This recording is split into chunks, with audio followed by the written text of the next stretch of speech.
एक बार ओम का उच्चारण करेंगे। ओ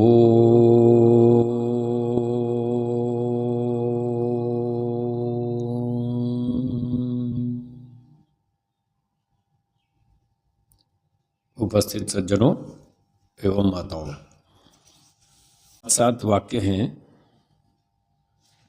जो गृहस्थ से ही अधिक संबंध रखते हैं। मैं उन वाक्यों को जानबूझकर छोड़ रहा हूँ, नहीं पढ़ रहा हूँ। जो गृहस्थ लोग हैं वे सब इन बातों को जानते हैं, और जिन्हें समझ में ना आए तो किसी वैद्य से संपर्क करके पूछ लें।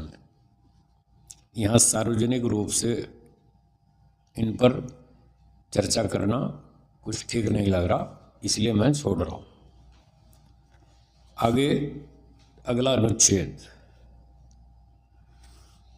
बालकों को माता सदा उत्तम शिक्षा करे जिससे संतान सभ्य हों और किसी अंग से कुचेष्टा न करने पावें।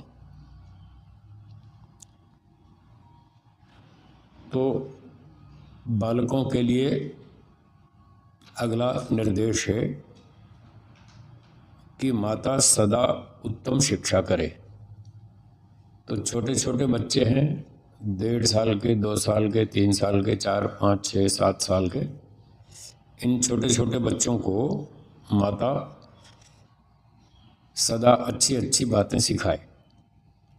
जैसे कल भी हमारी चर्चा चल रही थी कि 5 वर्ष तक बालक छोटा होता है, अधिकतर माँ के पास रहता है। तो माँ का ये कर्तव्य है, जिम्मेदारी है कि वो उसको अच्छी अच्छी बातें सिखाए जिससे कि संतान सभ्य हो। तो संतान जो है वो अच्छी बने, उसमें अच्छे गुण हो, अच्छे काम करे, बुरे काम ना करे, असभ्यता ना हो, और किसी अंग से कुचेष्टा न करने पावे। तो जैसे बच्चों में पूर्व जन्मों के संस्कार होते हैं, पूर्व जन्म के संस्कार सब में होते हैं। जब वो पिछले जन्म से आते हैं तो पहले व्यक्ति छोटा ही होता है, बच्चा ही होता है, तो वहीं से वो संस्कार जागने शुरू हो जाते हैं। जैसे जैसे वो बच्चा कोई चीज़ें देखता है उसको आलम्बन कहते हैं। जो जो चीज़ें वो देखता है, सुनता है, टीवी देखेगा, पड़ोस की बात सुनेगा, इधर उधर की बातें सुनेगा, बच्चों के साथ खेलेगा, तो जैसे जैसे वो व्यवहार में आता है तो उसके सामने बहुत सारे आलम्बन उपस्थित होते हैं। उन आलम्बनों से उसके पूर्व जन्म वाले संस्कार भी जागते हैं। 2, 3, 4 साल की उम्र में जागने शुरू हो जाते हैं। तो पिछले संस्कार अच्छे भी होते हैं, बुरे भी होते हैं, सब तरह के होते हैं। सारे ही अच्छे होते तो उसका मोक्ष हो जाता, जन्म होता ही नहीं। जन्म हुआ तो मतलब कुछ तो अविद्या बाकी है, कुछ तो अच्छे बुरे संस्कार सब तरह के हैं। तो उन संस्कारों के जागने पर वो कुछ अच्छी कुछ गलत क्रियाएं भी कर सकता है। तो इसलिए माता जो है वो उस पर ध्यान रखे, क्योंकि वो अधिकतर माता के पास रहता है, इसलिए उसकी जिम्मेदारी है। जब बड़ा हो जाएगा तो पिता के साथ रहेगा तो फिर उसकी जिम्मेदारी होगी, जिसके साथ रहेगा उसकी जिम्मेदारी।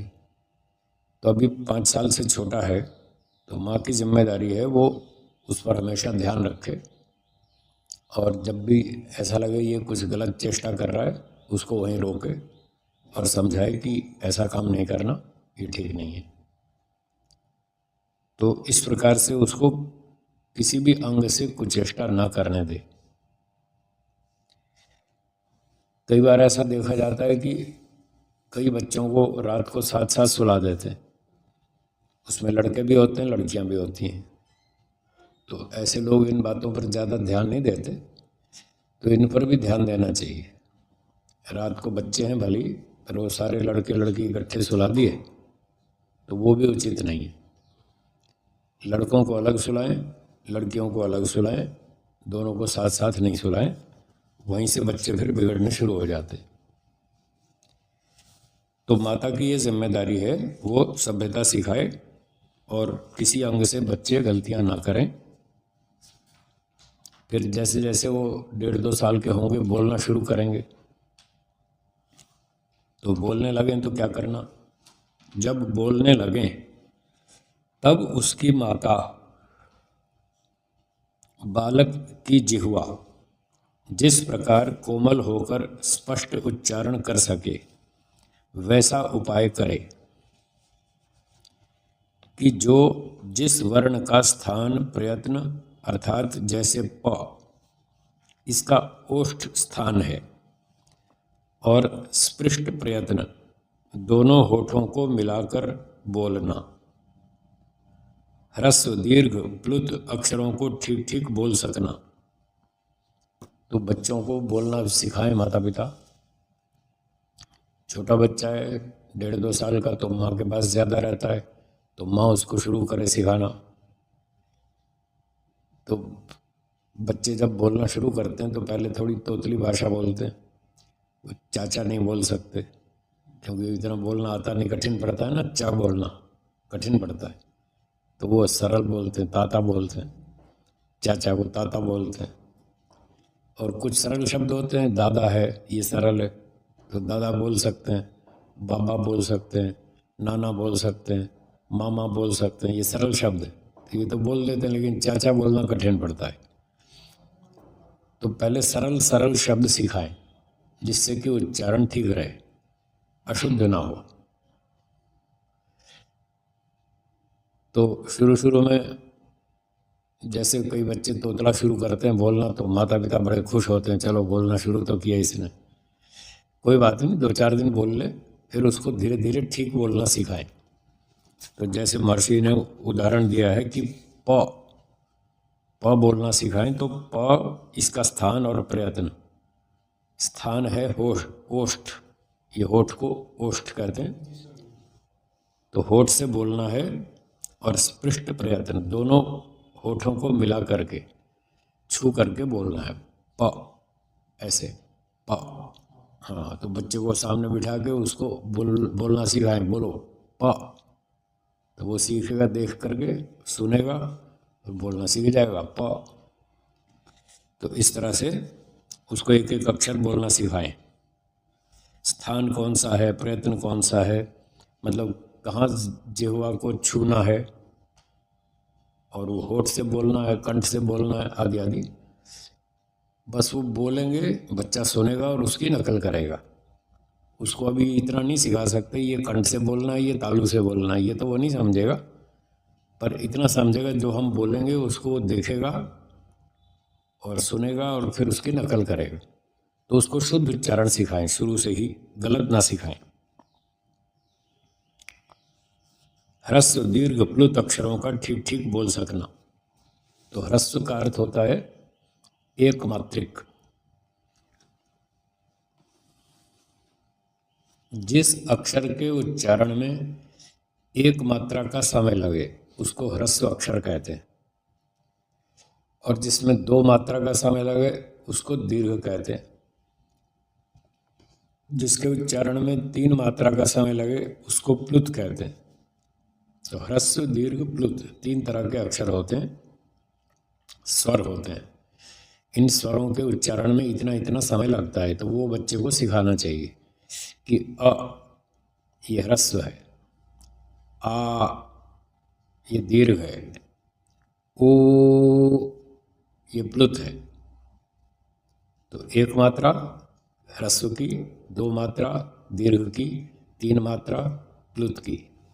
अब मात्रा का मतलब क्या है, ये जो हमारे हाथ में नाड़ी होती है, नाड़ी चलती है ना, नाड़ी धड़कती है, तो जितनी देर में एक बार नाड़ी चलती है उतना समय 1 मात्रा है।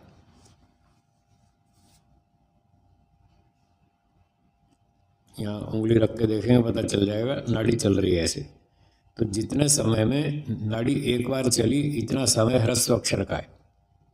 तो जितने समय में 2 बार नाड़ी चली उसको दीर्घ कहेंगे, वो 2 मात्रा है, 2 मात्रा दीर्घ की है। फिर जितने समय में 3 बार नाड़ी चली वो 3 मात्रा है, तो ये प्लुत की 3 मात्रा होती हैं। तो इस तरह से उसको बोलना सिखाएं। वो नाड़ी तो नहीं समझेगा पर आप समझेंगे, तो बड़े लोग समझेंगे। वो नाड़ी समझ करके उनको पता चल जाएगा कि ह्रस्व अक्षर कितना बोलना है, दीर्घ कितना बोलना है और प्लुत कितना बोलना है। वो समझ करके फिर बच्चे को पढ़ा देंगे। बोलो अ, तो ये ह्रस्व हो गया 1 मात्रा अ, फिर 2 मात्रा आ, ये दीर्घ हो गया, फिर ओ, ये प्लुत हो गया 3 मात्रा। इस तरह से बच्चे को शुरू से ही अच्छा अच्छा ठीक ठीक सिखाएं। मधुर, गंभीर, सुंदर स्वर, अक्षर, मात्रा, पद, वाक्य, संहिता, अवसान भिन्न भिन्न श्रवण होए। तो ये बोलना सिखा रहे हैं बच्चों को कि मधुर मीठा बोलें, कठोर भाषा नहीं बोलें, मीठी भाषा बोलें, ठीक है। और गंभीर सावधानी से बोलें, हंसते मजाक करते हुए नहीं। कुछ लोग बोलते जाते हैं और हंसते जाते हैं। वाक्य पूरा क्या बोल रहे समझ ही नहीं आता, बोल क्या रहा है। आधा तो हंसते जाते हैं और आधा बोलते जाते हैं। तो हंसते हंसते बोलना ठीक नहीं है। पहले वाक्य अच्छी तरह गंभीरता से पूरा प्रस्तुत कर दें, बाद में हंस लें, हंसना हो तो। पर बोलते समय नहीं हंसना चाहिए, गंभीरता से बोलना चाहिए। सुंदर स्वर, स्वर अच्छा बढ़िया निकलना चाहिए, कर्कश नहीं होना चाहिए। मीठा स्वर हो, सुंदर स्वर हो, शुद्ध स्वर हो। और अक्षर, मात्रा, पद, वाक्य, तो एक एक अक्षर स्पष्ट होना चाहिए। कुछ लोग बोलते हैं शरीर और फिर गांव वाले बोलते हैं शरीर, तो श और स में वो भेद नहीं समझते। तो श और स का अंतर समझना चाहिए। एक श तालव्य श है जो शरीर में बोला जाता है, और संसार में स दंत्य है, ये अलग है। और एक वर्षा, वर्षा में जो श है वो मूर्धन्य है। तीनों में अंतर है। लोग इस पर ध्यान नहीं देते, वो तीनों को एक ही मान के चलते रहते। तो इस प्रकार से वर्णों का उच्चारण भी अच्छा हो, अक्षर बिल्कुल साफ हो, स्पष्ट हो, पता चले कि आपने शरीर बोला या शरीर बोला, संसार बोला कि संसार बोला, शंका है या शंका है। अभी अक्षरों के बदल जाने से अर्थ में भी गड़बड़ होती है। पहले तो समझने में दिक्कत आती है ये बोल क्या रहा है, और फिर उसमें संशय पैदा हो जाता, पता नहीं ये क्या अक्षर बोल रहा है, क्या शब्द बोल रहा है, क्या पूछना चाहता है। तो बचपन से ही उनको अच्छा शुद्ध उच्चारण सिखाया जाए, अक्षर वर्ण आदि सब अलग अलग स्पष्ट उच्चारण सिखाया जाए। शरीर को शरीर बोलें, सकल को सकल बोलें, सकलम शकलम इति माभूत, वर्णोच्चारण शिक्षा में लिखा है ना। पुरुष पुरुष इति माभूत। हाँ, तो सकल को शकल नहीं बोलना चाहिए। हे शकल जगत के उत्पत्ति करता। अब यहाँ अर्थ का अनर्थ हो जाएगा अगर सकल की जगह शकल कर दिया तो सकल का अर्थ होता है संपूर्ण, सकल जगत, संपूर्ण जगत के उत्पन्न करने वाले हे ईश्वर, ठीक है ना। तो दंत्य सकार बोलेंगे तो सकल होगा। सकल का अर्थ है संपूर्ण, सारे जगत को उत्पन्न करने वाला। और शकल का अर्थ होता है टुकड़ा, थोड़ा सा, थोड़े से जगत की उत्पत्ति करने वाले ईश्वर। अगर शकल बोल दिया तो इसलिए अक्षरों का उच्चारण बहुत सावधानी से करना है।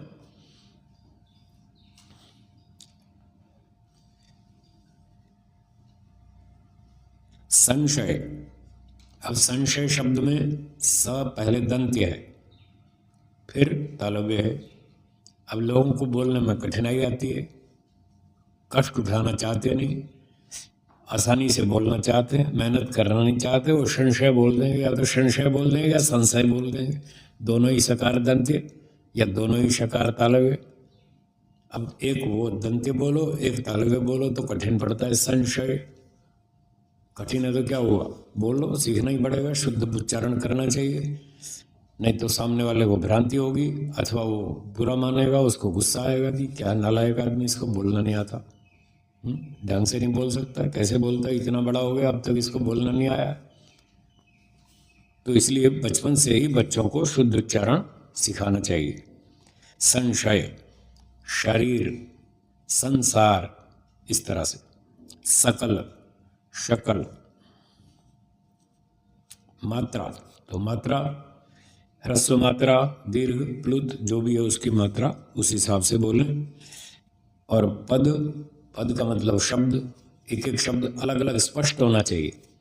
कई लोग इतनी स्पीड से बोलते हैं, वो सारे शब्दों को घुला मिला देते हैं, तो पता ही नहीं चलता ये क्या क्या शब्द बोल गया, अलग अलग शब्द ठीक से सुनाई नहीं देते, बहुत मिक्स हो जाते हैं। वो गति तीव्र होने से शब्द आपस में घुल मिल से जाते हैं, तो शब्द भी अलग अलग सुनाई दें कि व्यक्ति ने वाक्य में क्या क्या बोला।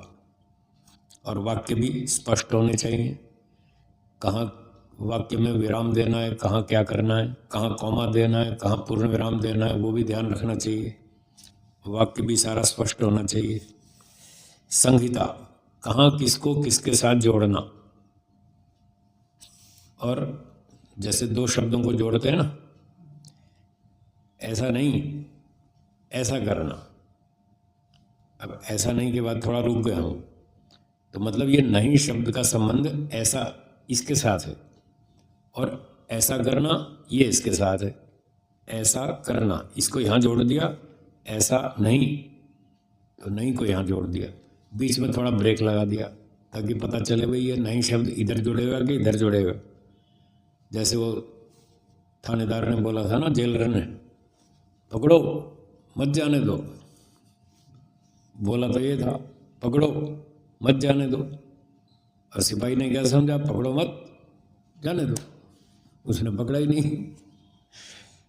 तो देखो ये शब्दों को इधर उधर करने से अर्थ बदलता है ना, इसलिए वहाँ ध्यान रखना चाहिए कि संहिता के शब्दों को कहाँ जोड़ना, अक्षरों को कहाँ जोड़ना, किस अक्षर को किसके साथ जोड़ना, और किस शब्द को किसके साथ जोड़ना, कहाँ थोड़ा सा विराम देना ताकि अर्थ में गड़बड़ ना हो।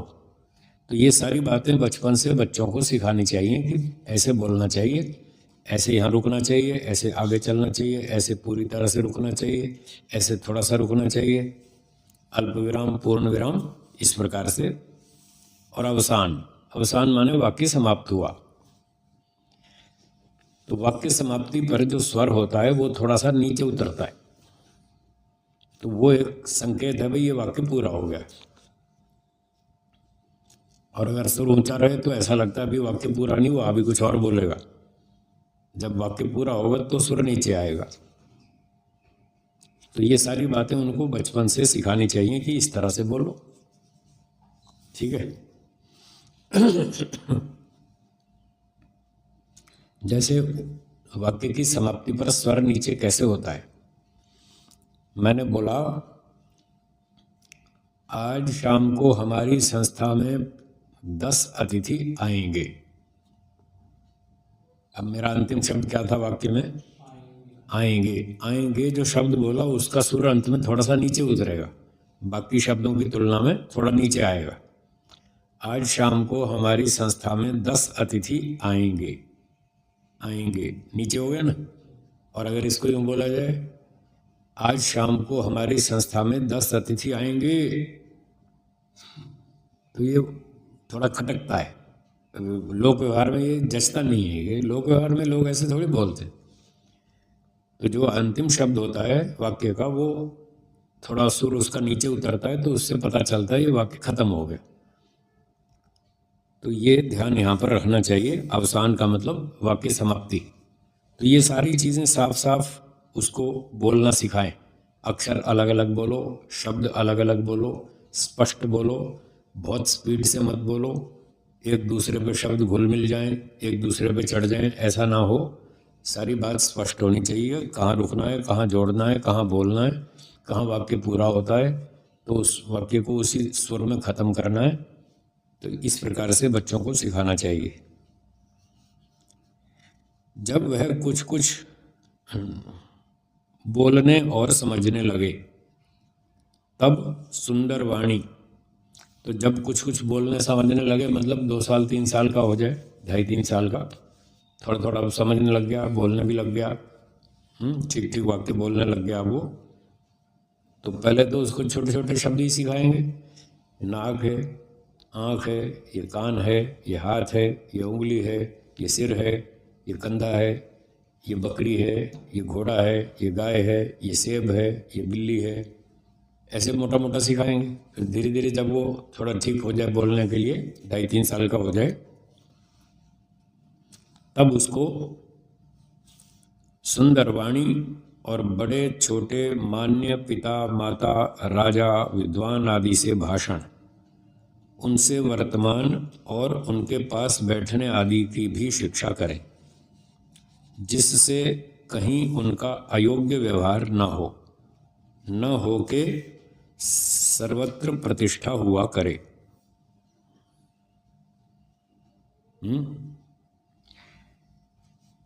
तो जब 2-3 वर्ष के हो जाएं बच्चे और थोड़ा बोलने समझने लग जाएं, तो अब से उनको थोड़ा थोड़ा वाक्य श्लोक संस्कृत जो है याद कराना शुरू करें। सुंदर वाणी बोलना सिखाएं और बड़े छोटे के साथ कैसे व्यवहार करना, बड़ों के साथ कैसे बोलना, बराबर वालों के साथ कैसे बोलना, छोटे के साथ कैसे व्यवहार करना, कैसे बोलना, वो सारी बातें उनको 3-4 साल की उम्र से सिखाना शुरू कर दें। तो यहाँ लिखा है बड़े छोटे मान्य पिता माता राजा विद्वान आदि से भाषण। भाषण का अर्थ है बोलना, उनसे बातचीत करना। भाषण का अर्थ है यहाँ बातचीत करना। यहाँ भाषण का अर्थ प्रवचन नहीं है। अभी प्रवचन कहाँ करेगा, अभी बोलना ही नहीं आता उसको, 3-4 साल का तो है ही। तो यहाँ भाषण का अर्थ है बोलना, उनसे बोलना सीखे, वो उनसे बात करना सीखे। तो बड़ों से कैसे बात करनी वो सिखाओ उसको। जैसे कोई आ गया, 12 साल का बच्चा आ गया घर में, कोई पड़ोसी का आ गया, कोई बाहर से आ गया, और वो है 4 साल का, तो 4 साल से तो वो 12 वाला बड़ा है ना, तो बड़े के साथ कैसे बोलना उसको सिखाओ। आइए, बैठिए, पधारिए, आप कहाँ से आए, आपका शुभ नाम क्या है, तो इस तरह से उसको बोलना सिखाए और वो अच्छी भाषा बोले, जी लगाए, आप शब्द बोले। हाँ, तू कहाँ से आया ऐसे नहीं, तू तड़ाक नहीं, वो उससे बड़ा है तो आप शब्द से बोलना चाहिए और जी लगाकर बोलना चाहिए। उसने पूछा आपका नाम क्या है, तो जो 12 साल का बच्चा आया था पड़ोस में से, उसने कहा मेरा नाम महेश है, तो फिर वो महेश जी बोलेगा, अगली बार महेश नहीं बोलेगा, महेश जी बोलेगा, ठीक है ना। तो जब हम दूसरे से बात करते हैं तो सम्मानपूर्वक बोलना चाहिए, उसके नाम के आगे जी लगाना चाहिए। तो सम्मान से व्यवहार करना सबको अच्छा लगता है। दूसरा व्यक्ति मेरे साथ अच्छी भाषा बोले, सम्मानपूर्वक बोले, ये तो सबको अच्छा लगता है। पर कई लोग सम्मान करने में कंजूस होते हैं, वो दूसरे से तो अपना सम्मान करवा लेते हैं और खुद दूसरे का सम्मान करना नहीं चाहते, ये गलत। तो ये सभ्यता उसको बचपन से सिखानी है कि जैसे हमें ये अच्छा लगता है कोई व्यक्ति हमारे साथ अच्छी भाषा बोले, सम्मानपूर्वक बोले, तो हमें भी दूसरों के साथ ऐसी ही भाषा बोलनी चाहिए। आप शब्द का प्रयोग करना चाहिए, तू शब्द का नहीं। अब कई बार क्या होता है, माता पिता जब छोटे बच्चों को सिखाते हैं अपने, तो माता पिता तो बड़े हैं, माता मान लो 28 साल की है, पिता 32 33 34 का है, और वो बच्चा तो 4 साल का ही है, 3 साल का ही है। तो उसको कहते हैं हाँ बेटा तू इधर आओ, यहाँ बैठो, या तो यहाँ बैठ, तू वो चप्पल ले गया, वो स्टूल उठा के ला, ऐसे बोलते हैं। तो बच्चे तो जो सुनेंगे वो सीखेंगे, और जो सीखेंगे वो बोलेंगे। आप लोग कंप्यूटर चलाते हैं, तो कंप्यूटर में जो मटेरियल डालते हैं, टाइपिंग किया एक लेटर, उसको सेव कर लिया, जब आप वो फाइल खोलेंगे तो क्या खुलेगा, वही खुलेगा जो आपने डाला था। तो ये बच्चे का दिमाग भी ऐसा ही है, कंप्यूटर जैसा ही तो है। जो अंदर जाएगा वही बाहर आएगा। ठीक है ना। तो बच्चे ने ये सुना और देखा कि मेरे माता पिता कहते हैं तू जा वो चप्पल लेकर आ, तो उसके अंदर तो तू शब्द गया, उसको क्या पता आप बोलना है। उसने तो तू सुना, तो वो भी जवाब में कहेगा तू, क्योंकि उसको तू ही मालूम है। उसने वही तो सुना है, वही बाहर आएगा। जो सुनेगा वो बाहर आएगा, जो देखेगा वो बाहर आएगा। तो ईश्वर ने हमें वेदों में बताया कि सीखने के लिए, ज्ञान विज्ञान सीखने के लिए मुख्य रूप से दो इंद्रियां हैं, एक आंख और एक कान। अक्षणवन्तः कर्णवन्तः मनोजवेश्वसमा असमा बभूवुः, कुछ ऐसा मंत्र है, वेद का मंत्र है, जिसमें बताया है कि मनुष्य लोग आंख वाले और कान वाले तो सब एक जैसे होते हैं, सबकी आंखें दो ही हैं।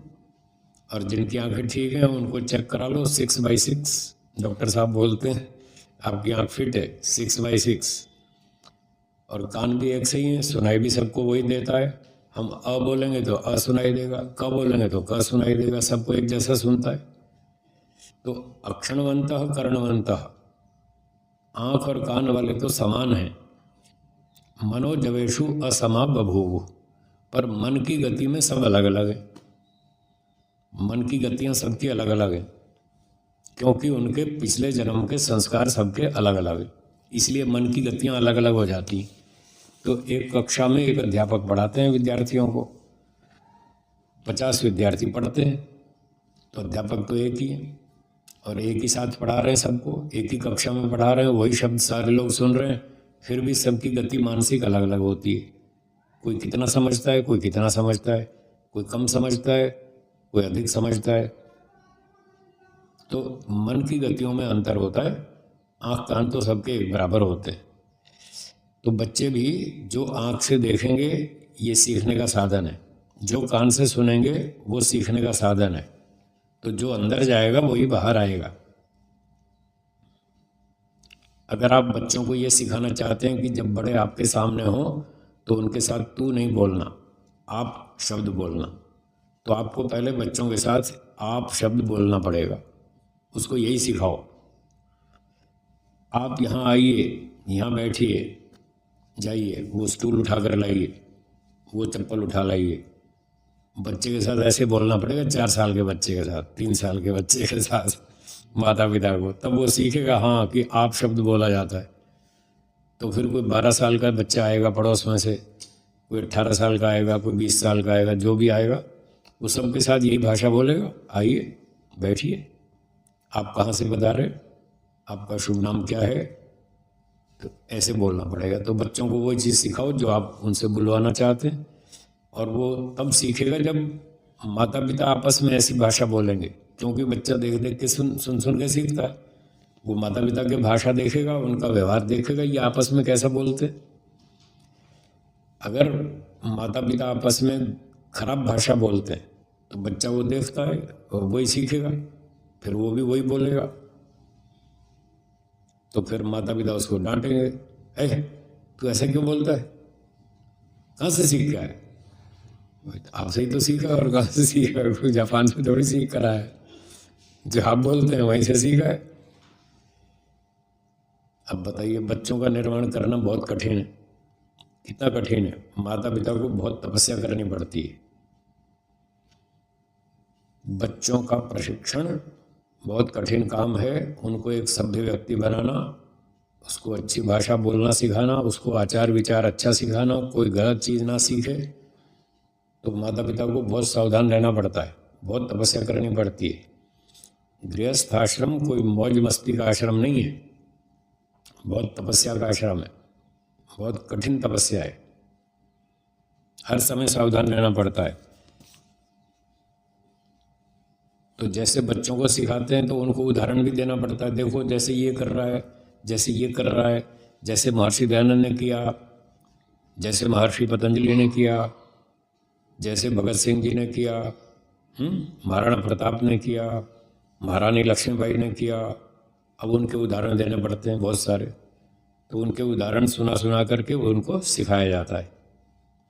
ठीक है, महापुरुषों के उदाहरण भी सुनाने चाहिए, उनकी जीवनी, उनका इतिहास, उनकी कथाएं सुनानी चाहिए और उनके उदाहरण दे देकर उनको अच्छी बातें सिखानी चाहिए, पर अपने भी उदाहरण देने चाहिए माता पिता को, क्योंकि वो महाराणा प्रताप को तो देखा नहीं उसने, तो जो चीज़ उसने देखी नहीं उसका प्रभाव कम पड़ता है, वो दूर की चीज़ है, और जो आँख के सामने रोज़ देख रहा है उसका प्रभाव अधिक पड़ता है। तो रोज़ अपने माता पिता को देखता है, ये कितने बजे सोते हैं और कितने बजे उठते हैं और कैसी भाषा बोलते हैं और क्या खाते हैं, ये तो प्रत्यक्ष देख रहा है।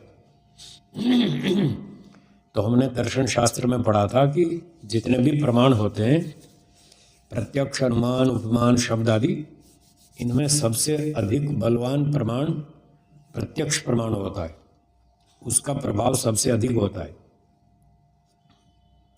न च प्रत्यक्षस्य महात्म्यम प्रमाणांतरेण अभिभूयते, योग दर्शन के व्यास भाष्य में लिखा है।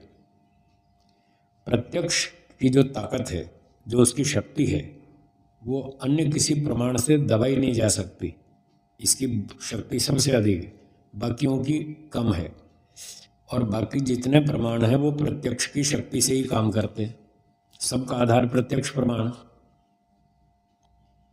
तो बच्चा प्रत्यक्ष देखता है रोज अपने माता पिता को, ये क्या खाते हैं, क्या करते हैं, हवन करते हैं नहीं करते, संध्या करते हैं नहीं करते, सोते कितने बजे हैं, 9-10 बजे सोते हैं या 12 बजे सोते हैं, तो वही प्रत्यक्ष देखता है, वही सीखता है। तो हमारे पिताजी बताते थे, हम बचपन से उनसे बहुत कुछ सीखे, तो वो अपने प्रवचनों में कहते रहते थे माता पिता को कि जो आप अपने बच्चों को सिखाना चाहते हैं पहले स्वयं करो, पहले स्वयं प्रैक्टिकल करो, तो बच्चे सीखेंगे। आँख से देख कर सीखते हैं, वो कान से भी सुन के सीखते हैं। मैंने अभी बताया था वेद का मंत्र है, 2 साधनों से सीखते हैं, आँख से और कान से। तो हमारे पिताजी कहते थे आँख से 80% बातें बच्चे सीखते हैं आँख से देख करके, और 20% कान से सुन करके, इतना फर्क है। जो कान से सुनते हैं वो शब्द प्रमाण है, जो आँख से देखते हैं वो प्रत्यक्ष है। तो अभी बताया था प्रत्यक्ष का प्रभाव सबसे अधिक है।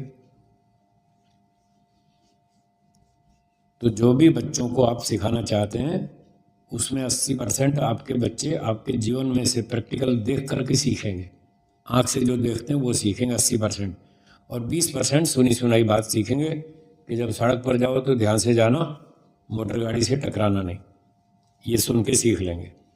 वो 20%, 80% तो आँख से देख कर सीखेंगे। तो यदि माता पिता 10 बजे सो जाते हैं तो बच्चे 10 बजे सो जाएंगे।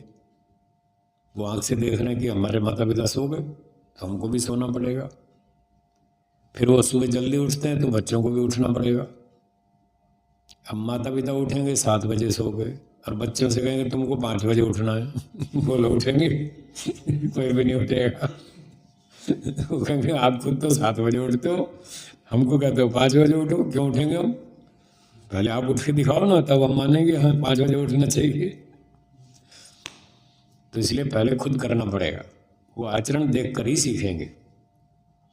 तो हम बच्चे थे घर में, हमारे माता पिता ऐसे ही करते थे। मेरे पिताजी टीचर थे, संस्कृत के अध्यापक थे और गुरुकुल के पढ़े हुए थे, अच्छे स्नातक थे, बुद्धिमान थे, वेद प्रचारक थे, और वो सारा गुरुकुल सिस्टम जानते थे।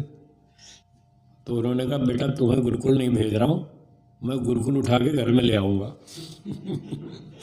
तुमको गुरुकुल नहीं भेज रहा हूँ, तुम नहीं जाते गुरुकुल, कोई बात नहीं, मैं गुरुकुल उठा के यहाँ घर पे ले आऊँगा और तुमको गुरुकुल के नियम से चलाऊँगा, और तुमको चलना पड़ेगा। क्योंकि वो खुद चलते थे इसलिए हमको भी चलना पड़ गया। वो 10 बजे सो जाते थे रात को, 10 बजे लाइट बंद, हमको भी सोना पड़ा। वो 4 बजे उठते थे सुबह, हमारे माता पिता दोनों सुबह 4 बजे उठ जाते थे। तो हम छोटे बच्चे थे इसलिए हमको 1 घंटा एक्स्ट्रा छूट थी 5 बजे तक सोने की, 5 बजे उठ जाओ। पर 5 के बाद कभी सोना नहीं दिया। 5 बजे आवाज़ लगाते थे चलो बेटा उठ जाओ, 5 बज गए उठ जाओ, बस एक आवाज़ लगानी, 2 3 4 नहीं, एक की आवाज़ लगानी, फिर उठो या मत उठो तुम्हारी मर्जी। हम आधे घंटे तक नहीं चिल्लाएंगे जैसे आजकल चिल्लाते रहते हैं लोग। आजकल माता पिता आधे घंटे तक चिल्लाते रहते हैं, बेटा उठ जाओ, जल्दी करो, स्कूल जाना है, लेट हो जाओगे, आपकी रिक्शा आ जाएगी, रिक्शा छूट जाएगी, स्कूल में फिर डांट पड़ेगी, फिर ये होगा, फिर आधे घंटे तक चिल्लाते रहेंगे। वो उठते ही नहीं ना, बच्चे नखरेबाज। ऐसे नहीं होता। हमारे यहाँ तो एक आवाज़ लगती थी, 5 बज गए उठ जाओ बस। और 6 बजे तक 1 घंटा हमको मिलता था नहाने धोने को। जब हम बच्चे थे छोटे तो 5 से 6 1 घंटा नहाने धोने को मिलेगा। नहा धो के 6 बजे तैयार हो जाओ और 6 बजे हम हवन करेंगे सब लोग। फिर जो हवन में नहीं आएगा उसका दंड, उसको दंड मिलेगा। क्या दंड मिलेगा? नाश्ता बंद। जो हवन में नहीं आएगा उसको नाश्ता नहीं मिलेगा। तो 6 बजे सब पहुंच जाते थे। फिर थोड़े बड़े हो गए तो हम पढ़ाई में अच्छे थे तो क्लास में फर्स्ट आते थे, फर्स्ट सेकंड ऐसे ही रहते थे। तो एक बार क्लास में फर्स्ट आ गए तो पिताजी ने घड़ी दे दी, लो भाई आपको घड़ी में इनाम में दी जाती है। तो ये किस लिए दी है घड़ी? लोगों को दिखाने के लिए नहीं दी कि देखो मेरे पास घड़ी है, हाँ, इसलिए नहीं दी है। घड़ी इसलिए दी है, घड़ी देखो और समय का पालन करो। सुबह 6 बजे हवन में आना है, लेट नहीं आना। लेट आओगे तो दंड, दंड के बिना कोई सुधरता नहीं, ये नियम। तो छोटी उम्र से ही नियम लगा दिया, जो नहीं पालन करोगे तो दंड मिलेगा। हवन में नहीं आए तो नाश्ता नहीं मिलेगा, और देर से आओगे तो घड़ी छीन लेंगे वापस। तुम घड़ी काहे को दी? जब तुम घड़ी देखते ही नहीं तो फिर घड़ी बांधने का मतलब क्या है? घड़ी देखते तो टाइम पर आते, तुम लेट आते हो तो घड़ी देखते ही नहीं तो घड़ी वापस, ये दंड। और शाम को संध्या नहीं की तो रात का खाना नहीं मिलेगा। तुम्हारी मर्जी है, मत करो संध्या, हम खाना नहीं देंगे। हमारे घर में रहना है तो ये कानून चलेगा, नहीं तो घर का दरवाज़ा खुला है, जाओ भाग जाओ यहाँ से। हलवाई के यहाँ जाओ, बर्तन मांजो, वहीं रोटी खाना, वहीं सोना, हमारे घर में नहीं आना। यहाँ रहना है तो हमारा कानून चलेगा। बोलो क्या विचार है? ऐसे बोलते थे हमको। तो हम सोचते थे यार घर छोड़ के जाएंगे, हलवाई के यहाँ बर्तन मांजेंगे तो बहुत खतरनाक काम है। तो अच्छा नहीं है, लोग क्या देखेंगे, गली मोहल्ले वाले हर हलवाई के यहाँ बर्तन मांजता है। चलो रोटी तो खिला देगा, हम थोड़े बर्तन मांज देंगे, खाना तो खिला देगा। फिर अगले दिन स्कूल जाना होगा तो यूनिफॉर्म कहाँ से मिलेगी? वो तो नहीं मिलेगी। नहीं, वहाँ जाना ठीक नहीं, यहीं रहना ठीक है। ऐसे ऐसे तुलना करते थे। फिर विचार करके ये समझ में आया कि नहीं, इसी घर में रहना ठीक है। यहाँ सारी सुविधा मिलती है, खाने को मिलता है, सोने को मिलता है, बर्तन है, बिस्तर है, कमरा है, सब कुछ सुविधा है, खर्चा है, पानी है, पढ़ाई लिखाई, पुस्तक, साबुन, तेल, सब कुछ मिलता है। और प्रेम से अच्छा व्यवहार भी मिलता है, हवन भी करने को मिलता है, ध्यान संध्या का भी समय मिलता है, सारी सुविधाएं यहाँ। तो ये घर छोड़ के जाना ठीक नहीं है, यहीं रहना ठीक है। तो हमने कहा पिताजी यहीं रहना ठीक है। तो बोले यहाँ रहना है तो हमारा कानून चलेगा। ये हमारा घर है। ठीक है जी, बोलो क्या कानून है आपका, पूरा करेंगे। तो बस ये टाइम टेबल है, 24 घंटे का टाइम टेबल बना दिया, दीवार पे चिपका दिया और बोले देखो ये घड़ी लगी है, ये टाइम टेबल, इसके हिसाब से चलना। ऐसे बच्चों का पालन होता है, ऐसे बच्चों का विकास होता है, ऐसे बच्चों का निर्माण होता है, तब जाके कोई अच्छा व्यक्ति बनता है। तो हमारा 24 घंटे का टाइम टेबल कागज़ पे लिखा हुआ था और दीवार पे चिपका दिया, और सामने घड़ी लग गई कि अब घड़ी देखते जाओ और टाइम टेबल से चलते जाओ। तो 10 के बाद कभी हम रात को जागे नहीं, शुरू से ही बचपन से ये नियम बना दिया। और 5 के बाद सुबह कभी सोए नहीं, पूरा टाइम टेबल से उठना पड़ता था। संडे हो चाहे मंडे हो, उठना 5 बजे। ये नहीं कि आज संडे है तो 7 बजे तक सोएंगे, कोई छुट्टी नहीं है, सोने में कोई छूट नहीं। 5 बजे उठना है, संडे हो या मंडे हो, स्कूल जाना है नहीं जाना इससे कोई मतलब नहीं, उठना 5 बजे। तो आज तो बच्चे 8-8, 9-9 बजे तक सोते रहते हैं, संडे को 10 बजे तक भी सोते हैं। तो ये गलत तरीका है। बच्चों को बचपन से अच्छी आदत डालें, उनको टाइम टेबल सिखाएं, उनको समय का पालन करना सिखाएं, तो इससे बहुत लाभ हुए हमें। जो छोटी छोटी उम्र में छोटी छोटी बातें सिखाई, समय का पालन करो, अपना काम खुद करो, अपना सामान स्वयं व्यवस्थित रखो, बहुत बातें सिखाई हमको। तो वो सारी बातें बच्चों को सिखानी चाहिए। कैसे बोलना, कैसे बैठना, कैसे बात करना, कौन बड़ा है कौन छोटा है, सबके साथ अच्छी भाषा बोलो, आप शब्द से बोलो। तो हमको बचपन से माता पिता ने आप शब्द ही सिखाया, तू नहीं सिखाया। पहले पहले जो हमारे बड़े भाई थे ना, सबसे पहले बड़े भाई, उनके साथ माता पिता ने तू शब्द का प्रयोग किया। ये अपने घर के एग्जाम्पल सुना रहा हूँ आपको। तो हमारे जो सबसे बड़े भाई थे उनको पहले तू बोला, क्योंकि तब अनुभव नहीं था ना। तो जो कहा भाई ये तू ऐसा क्यों करता है, तो हमारे भाई ने कहा तू ऐसा क्यों करता है। तो पिताजी को बोला तू ऐसा क्यों करता है।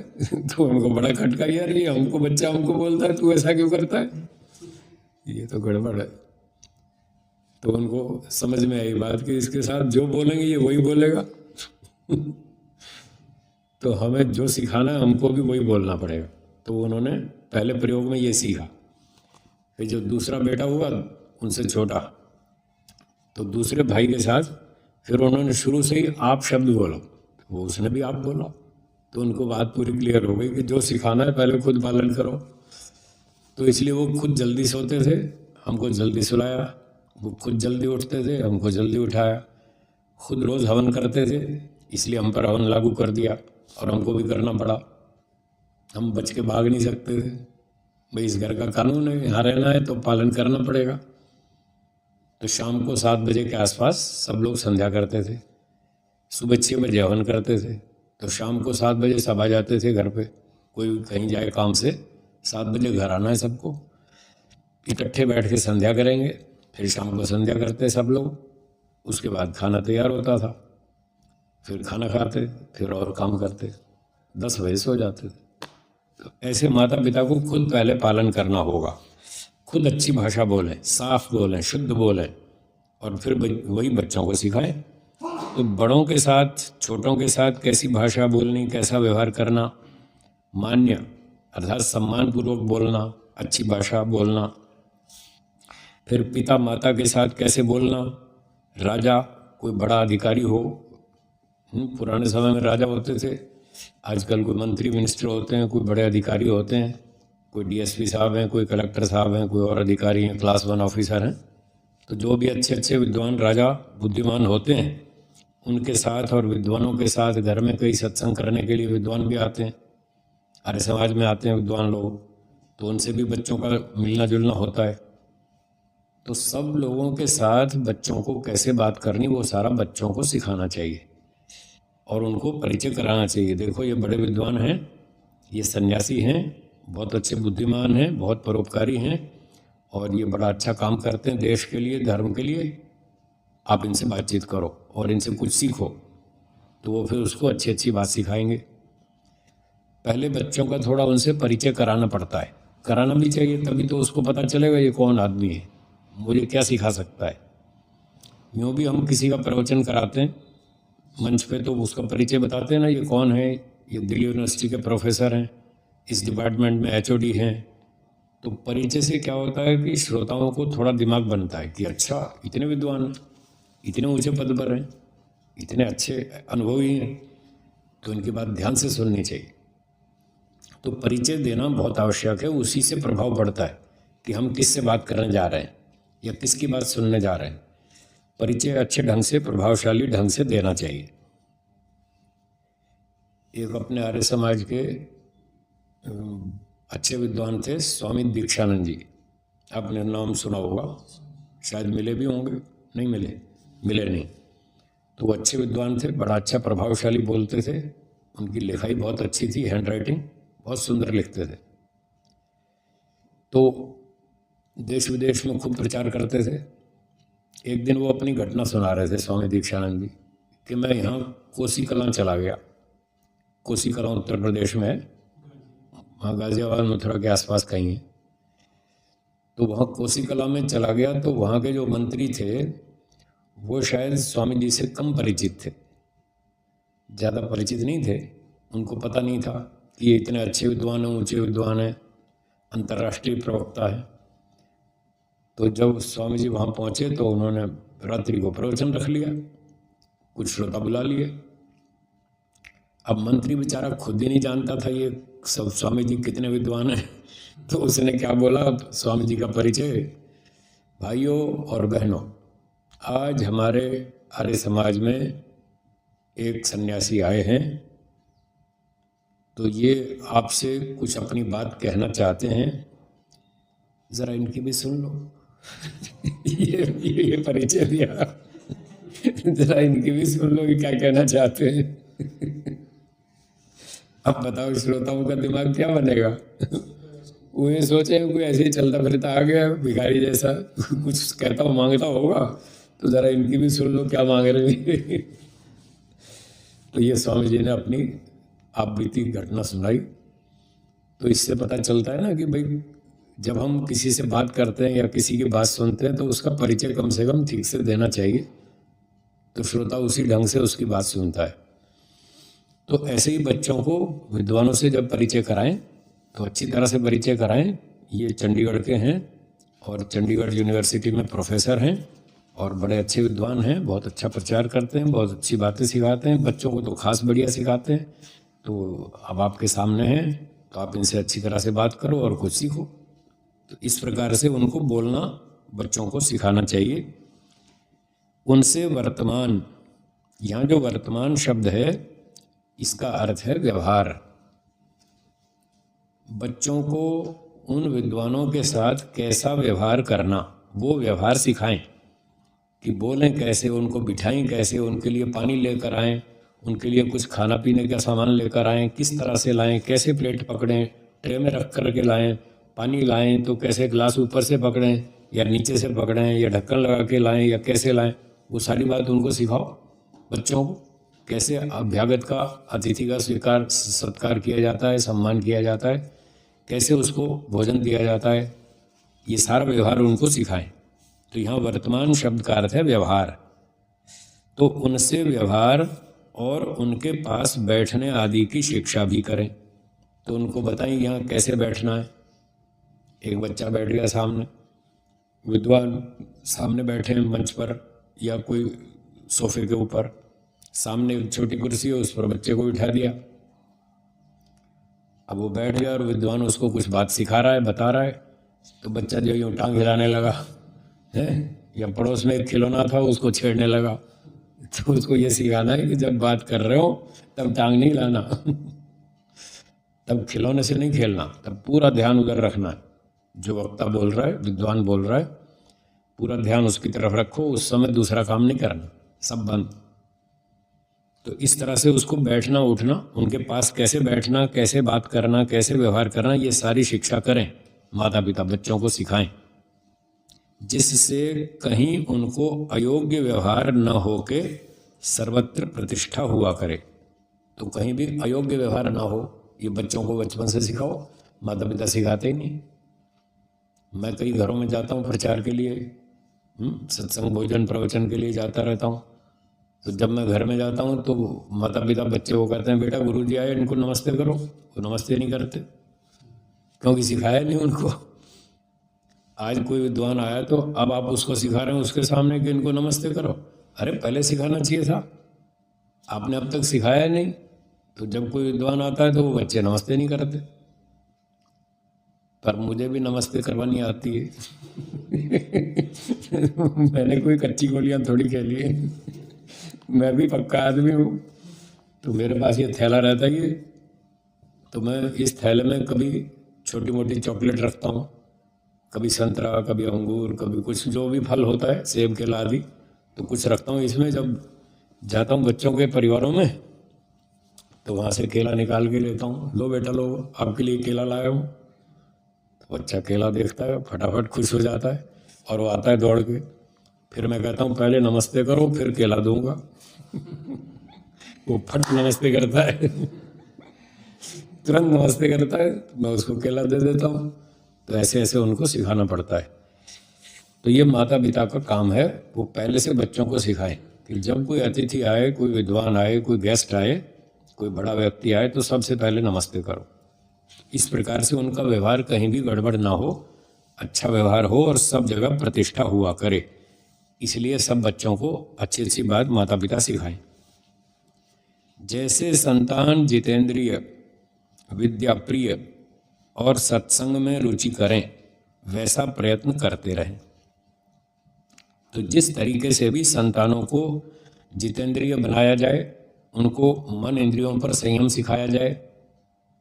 इसमें बहुत से लोग गड़बड़ करते हैं बच्चे, क्योंकि हर एक के अपने अपने संस्कार होते ही हैं पूर्व जन्मों के। तो अब उनको ये भी माता पिता सिखाएंगे कि आपको इंद्रियों के पीछे नहीं भागना है, इंद्रियों को जीतना है।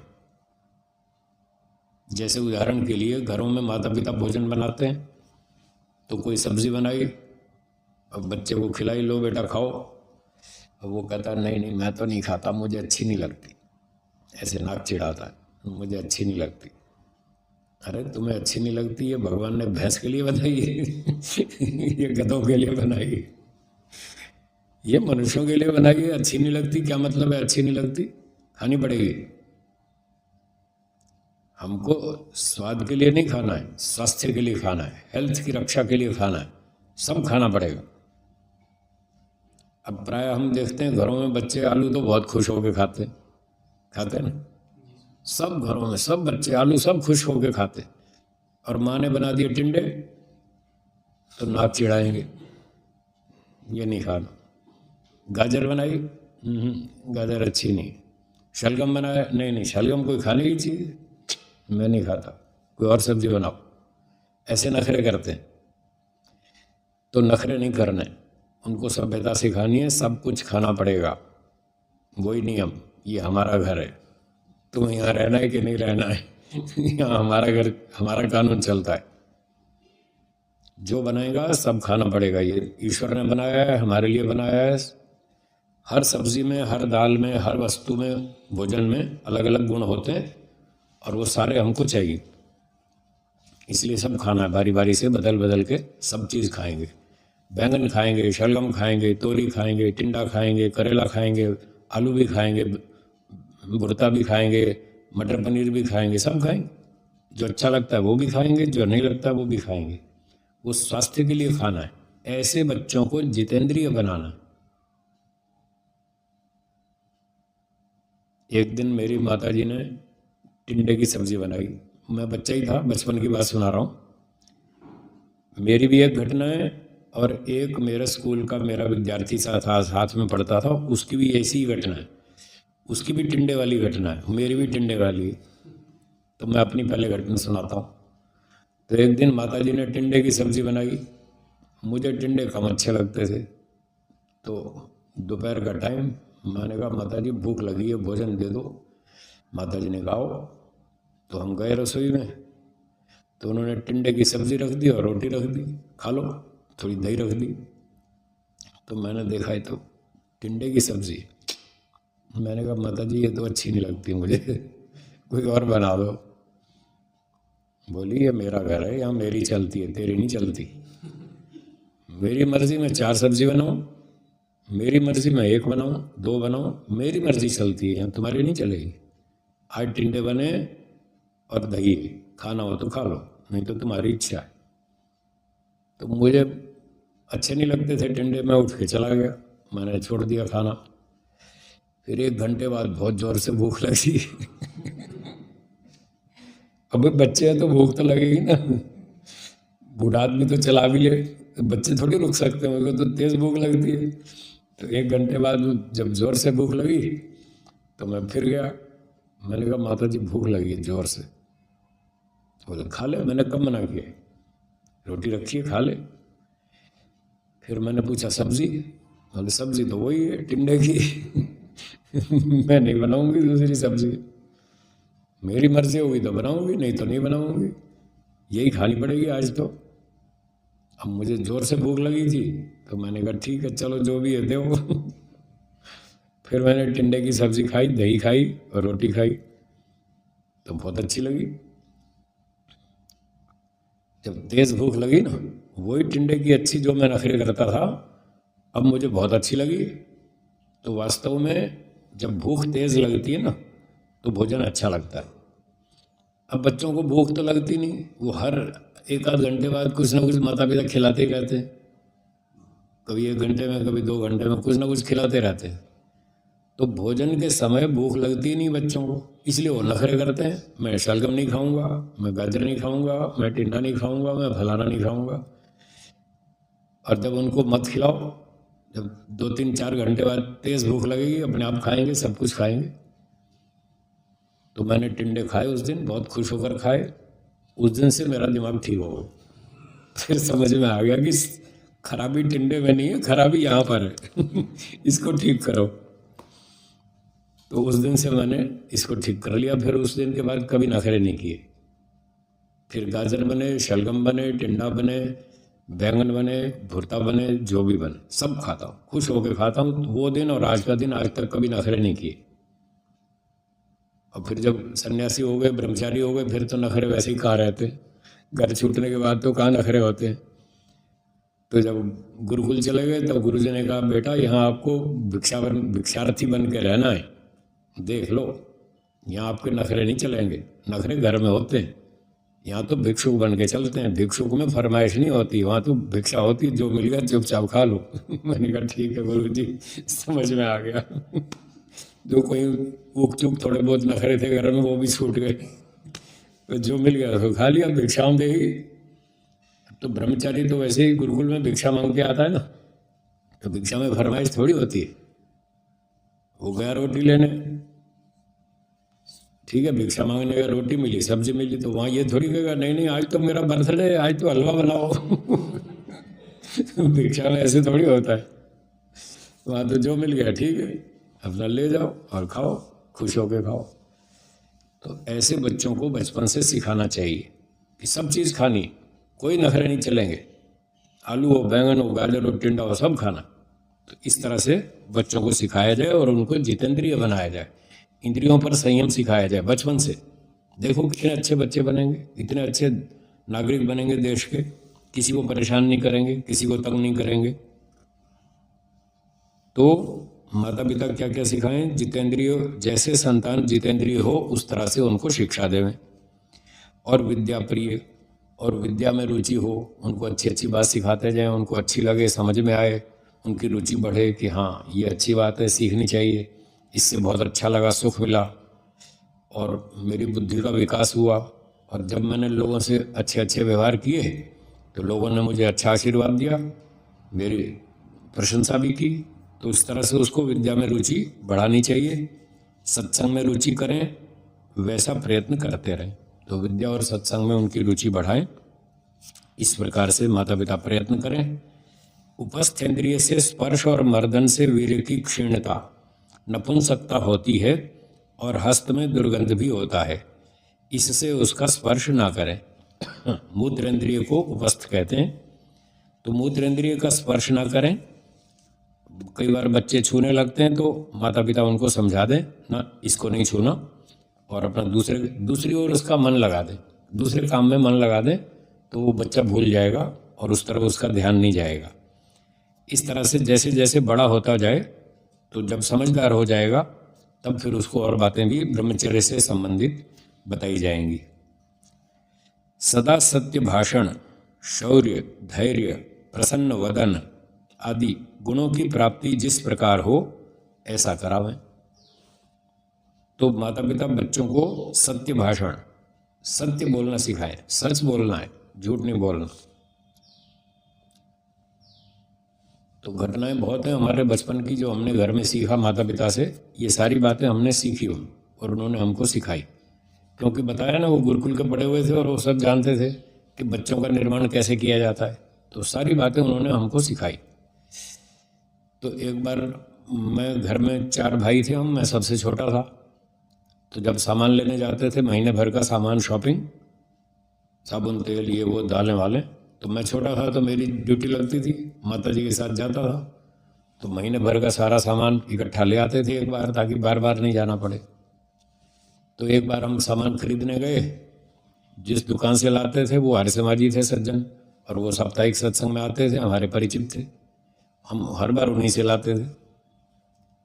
तो सामान लेकर आए तो जब पेमेंट देनी थी तो माता जी ने देखा थैले में कितने पैसे हैं, बिल कितना हुआ। मुझे बचपन की याद है, 62 रुपये 50 पैसे बिल बना।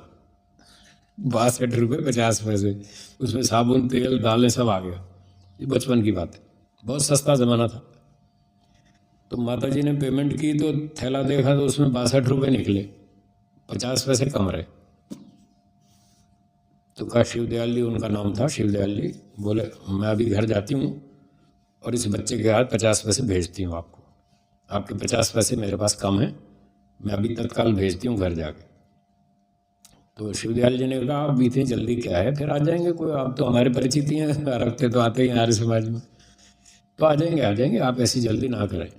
तो माता जी ने कहा ना, हम किसी का पैसा सर पे उधार नहीं रखते। तो ये बात कितनी अच्छी सीखने को मिली, छोटी उम्र में मुझे ये बात सीखने को मिली, किसी का पैसा हम सर पे उधार नहीं रखते, चाहे 50 पैसे भी हों, पहले उसका पेमेंट करो, तब रात को शांति से सोएंगे। तो सर पे कर्जा नहीं लेना, ये हमको बचपन से मिला सीखने को।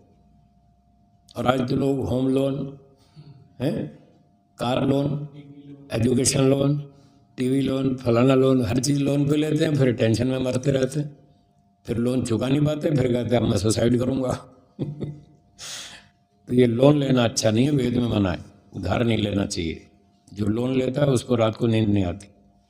इसलिए मेरी माता जी ने कहा कि अभी घर सामान रख के पहले शिवदयाल जी के 50 पैसे चुकाओ, उसके बाद कहीं खेलने जाना। मैंने कहा जी मेरा खेलने का टाइम हो गया, मैं कल दे आऊँगा। बोले नहीं, पहले 50 पैसे चुकाओ, हम कर्जा नहीं रखते किसी का सर पर, और फिर बाद में जाना खेलने। तो मैं पहले 50 पैसे देकर आया, फिर खेलने गया। तो ये अच्छी अच्छी बातें कितनी काम की चीज़ें हैं, बचपन से बच्चों को सिखाओ तो वो सत्यवादी बनेंगे, ईमानदार बनेंगे, देशभक्त बनेंगे, चरित्रवान बनेंगे। तो इस तरह से बच्चों को सिखाना चाहिए। शौर्य, वीरता, शौर्य मतलब वीरता उनको सिखानी चाहिए, डरपोक नहीं बनाना, मजबूत बनाओ, शूरवीर बने। धैर्य, धैर्य भी सिखाओ, जल्दबाजी मत करो, धैर्य से सब काम करो, शांति से करो। प्रसन्न वदन, वदन का अर्थ होता है मुख, ये जो मुख है चेहरा, तो प्रसन्न वदन, चेहरा प्रसन्न रहना चाहिए, दुखी उदास ऐसा नहीं, हमेशा प्रसन्न रहना चाहिए चेहरे को। सामने वाला देखे तो खुश हो जाए। आपका चेहरा प्रसन्न है तो सामने वाला देख के खुश, और आप उदास हैं, 12:30 बज रहे हैं मुँह पे तो वो देख के बेचारा वो भी दुखी हो जाएगा, इसको क्या टेंशन है, क्या मुसीबत है, ये रोता हुआ क्यों आया। तो अपना चेहरा प्रसन्न रखें, सामान्य रखें, बहुत अच्छा रखें, दुखी उदास सा ना हो। इस प्रकार के गुणों की प्राप्ति जिस प्रकार से हो ऐसा करावें। ये माता पिता बचपन से बच्चों को सिखाएं, फिर देखो कितने अच्छे बनते हैं बच्चे। तो पाठ को यहाँ विराम देते हैं, बाकी चर्चा फिर करेंगे। एक बार ओम का उच्चारण करेंगे।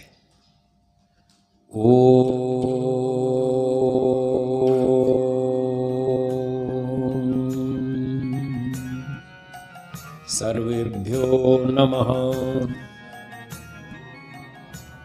सबको सादर नमस्ते जी।